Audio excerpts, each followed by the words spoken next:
Hi friends, welcome to my channel. This is Naresh Edidya. Recent గా intelligence bureau, ministry of home affairs నుంచి assistant central intelligence officer grade 2 executive examination సంబంధించి official notification అనేది release చేయడం జరిగింది friends. ఇవి central government jobs. 2 Telugu రాష్ట్రాలకు సంబంధించిన అభ్యర్థులు అప్లై చేసుకోవచ్చు. బోత్ మేల్స్ అండ్ ఫీమేల్స్ కూడా అప్లై అనేది చేసుకోవచ్చు ఫ్రెండ్స్. దీని గురించి కంప్లీట్ డీటెయిల్స్ లైవ్ గా ఈ వీడియోలో డిస్కస్ చేద్దాం. ఈ వీడియోని ఎండ్ వరకు చూడండి. వీటికి కేవలం ఆన్లైన్ లో మాత్రమే అప్లై అనేది చేయాల్సి ఉంటుంది ఫ్రెండ్స్. ఈ లింక్స్ ద్వారా, ఈ లింక్స్ డైరెక్ట్ గా నేను కింద డిస్క్రిప్షన్ బాక్స్ లో కూడా ప్రొవైడ్ చేస్తాను. క్లాసిఫికేషన్ చూసుకున్నట్లయితే జనరల్, సెంట్రల్ సర్వీసెస్ గ్రూప్ 6 సంబంధించి అంటే నాన్ గెస్టెడ్, నాన్ మినిస్టీరియల్ అనమాట. అన్రిజర్వ్డ్ కి 989, ఈడబ్ల్యూఎస్ కి 113, ఓబీసీ కి 417, ఎస్సీ కి 360, ఎస్టీ కి 121, టోటల్ 2000 పోస్ట్ అనేది రిలీజ్ చేయడం జరిగింది ఫ్రెండ్స్. ఇది చాలా చాలా గుడ్ న్యూస్ అని చెప్పొచ్చు. ఎందుకంటే వీటికి బేసిక్ కే మనకు 44,900 నుంచి 1,42,400 వరకు ఉంటుంది. వీటితో పాటు సెంట్రల్ గవర్నమెంట్ అలవెన్సెస్ అన్ని వీళ్ళకి వర్తిస్తాయి ఫ్రెండ్స్. ఇవే కాకుండా స్పెషల్ సెక్యూరిటీ అలవెన్సెస్ అని మనకు బేసిక్ పే ఎంతైతే ఉంటుందో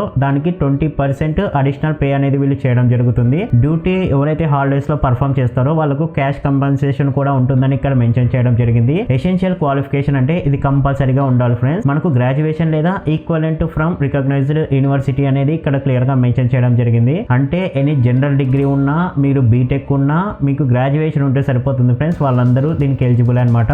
డిజైరబుల్ క్వాలిఫికేషన్ అంటే ఇది ఉన్నా లేకున్నా నో ప్రాబ్లం ఫ్రెండ్స్. కొద్దిగా ఉంటే బెటర్ అనమాట.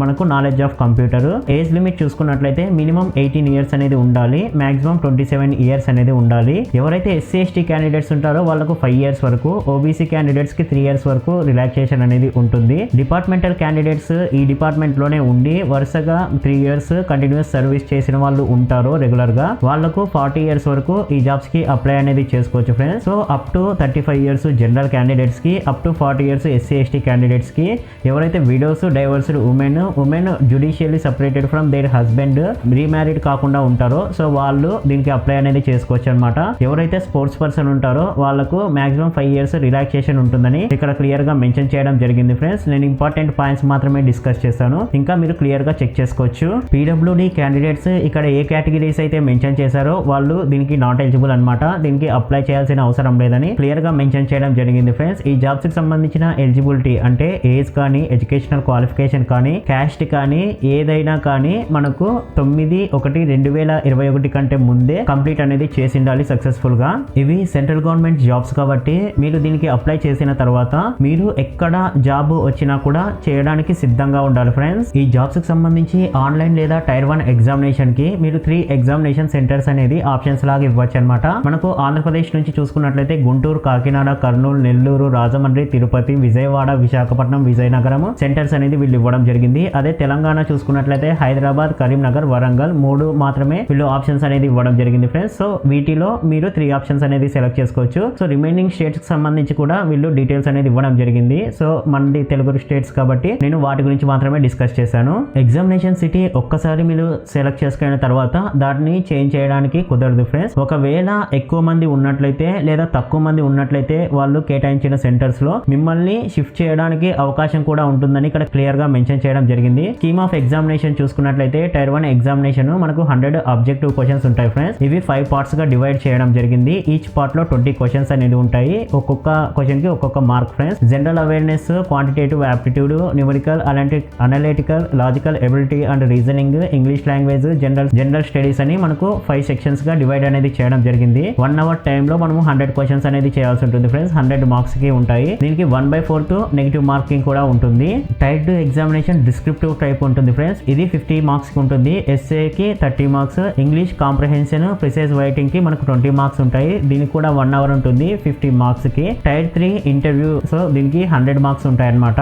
సైకోమెట్రిక్ టెస్ట్ లేదా ఆప్టిట్యూడ్ టెస్ట్ అనేది పార్ట్ ఆఫ్ ఇంటర్వ్యూ గా కండక్ట్ చేసే అవకాశం ఉందని ఇక్కడ మెన్షన్ చేయడం జరిగింది. టైర్ 1 యొక్క మినిమం కట్ ఆఫ్ మార్క్స్ చూసుకున్నట్లయితే అన్రిజర్వ్డ్ కి 35 మార్క్స్, ఓబీసీ లేదా ఈడబ్ల్యూఎస్ కి 34 మార్క్స్, ఎస్సీ ఎస్టీ వాళ్ళకు 33 మార్క్స్ అనేది కంపల్సరీగా రావాల్సి ఉంటుంది ఫ్రెండ్స్. వీటికి నార్మలైజేషన్ కూడా ఉంటుంది. టైర్ 2 ఎగ్జామినేషన్ కి మీరు క్వాలిఫై అవ్వాలంటే మనకు ఇక్కడ 2000 వేకెన్సీస్ ఉన్నాయి కదా ఫ్రెండ్స్. ఇంటూ 10 చేసి ఎంతమంది అయితే టాప్ లో ఉంటారో వాళ్ళని మాత్రమే టైర్ 2 ఎగ్జామినేషన్ కి వీళ్ళు క్వాలిఫై అనేది చేయడం జరుగుతుంది. టైర్ 1 లో అలానే టైర్ 2 లో కంబైన్డ్ పర్ఫార్మెన్స్ తీసుకొని టైర్ 3 కి వీళ్ళు క్వాలిఫై అనేది చేస్తారనమాట. అంటే వేకెన్సీస్ 2000 ఉన్నాయి కదా ఫ్రెండ్స్, ఇంటూ 5 చేసేసి ఎంతమంది అయితే క్యాండిడేట్స్ టాప్ లో ఉంటారో ఉన్నారో వాళ్ళని మాత్రమే ఇంటర్వ్యూకి క్వాలిఫై అనేది చేయడం జరుగుతుంది. Tier 2 examination minimum cut off marks చూసుకున్నట్లయితే 33% రావాలి ఫ్రెండ్స్. మనకు 50 మార్క్స్ కాబట్టి 17 అనేది కంపల్సరీ రావాల్సి ఉంటుంది. ఫైనల్ గా టైర్ 1, టైర్ 2 అలానే టైర్ 3 కంబైన్డ్ పర్ఫార్మెన్స్ ఆధారంగా వాళ్ళ క్యారెక్టర్ యాంటిసిడెంట్ వెరిఫికేషన్ చేసి మెడికల్ ఎగ్జామ్ తర్వాత మీకు జాబ్ అనేది ఇవ్వడం జరుగుతుంది.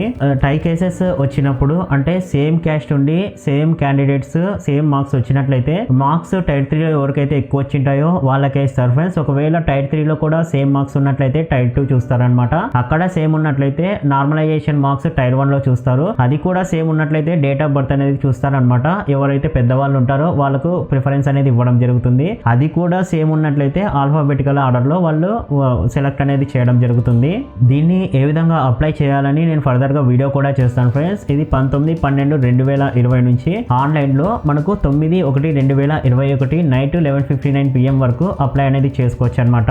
దీనికి 2 రకాల ఎగ్జామినేషన్ ఫీ అనేది పే చేయాల్సి ఉంటుంది friends. Examination fee 100 rupees, recruitment processing charge వచ్చేసి 500 రూపీస్. ఎవరైతే general, EWS, OBC categories candidates ఉంటారో మేల్ క్యాండిడేట్స్ వాళ్ళు 600 రూపాయలు అనేది పే చేయాల్సి ఉంటుంది. అలానే ఎస్సీ, ఎస్టీ అలానే female candidates, all ex service mens. So ఇక్కడ కింద మెన్షన్ చేసిన గ్రూప్ సి పోస్ట్ అని మెన్షన్ చేశారు కదా ఫ్రెండ్స్, వీళ్ళు తప్ప రిమైనింగ్ వాళ్ళందరూ కేవలం రిక్రూట్మెంట్ ప్రాసెసింగ్ ఫీ అంటే 500 రూపీస్ పే చేస్తే సరిపోతుంది. మీరు ఆన్లైన్ లో పే చేసేటప్పుడు ఏమైనా బ్యాంక్ చార్జెస్ ఉంటే అవి కూడా మీరే పే చేయాలని క్లియర్ గా మెన్షన్ చేశారు ఫ్రెండ్స్. ఈ fee payment both online and offline modes లో మీరు పే అనేది చేయొచ్చు. క్యాండిడేట్స్ ఎవరైతే గ్రాడ్యుయేషన్ ఫైనల్ ఇయర్ చదువుతూ రిజల్ట్ కోసం వెయిట్ చేస్తున్నారో వాళ్ళు ఈ జాబ్స్ కి ఎలిజిబుల్ అయితే కాదు ఫ్రెండ్స్. ఎవరైతే 9 జనవరి 2021 లోపల వాళ్ళ గ్రాడ్యుయేషన్ అనేది కంప్లీట్ చేసింటారో వాళ్ళు మాత్రమే దీనికి ఎలిజిబుల్ అనమాట. రిజల్ట్ కోసం వెయిటింగ్ చేసే గ్రాడ్యుయేషన్ స్టూడెంట్స్ నాట్ ఎలిజిబుల్. ఇది ఫ్రెండ్స్ ఫైనల్ గా మనకు అప్లికేషన్ ఫార్మాట్స్ అనేది వాళ్ళు మెన్షన్ చేయడం జరిగింది.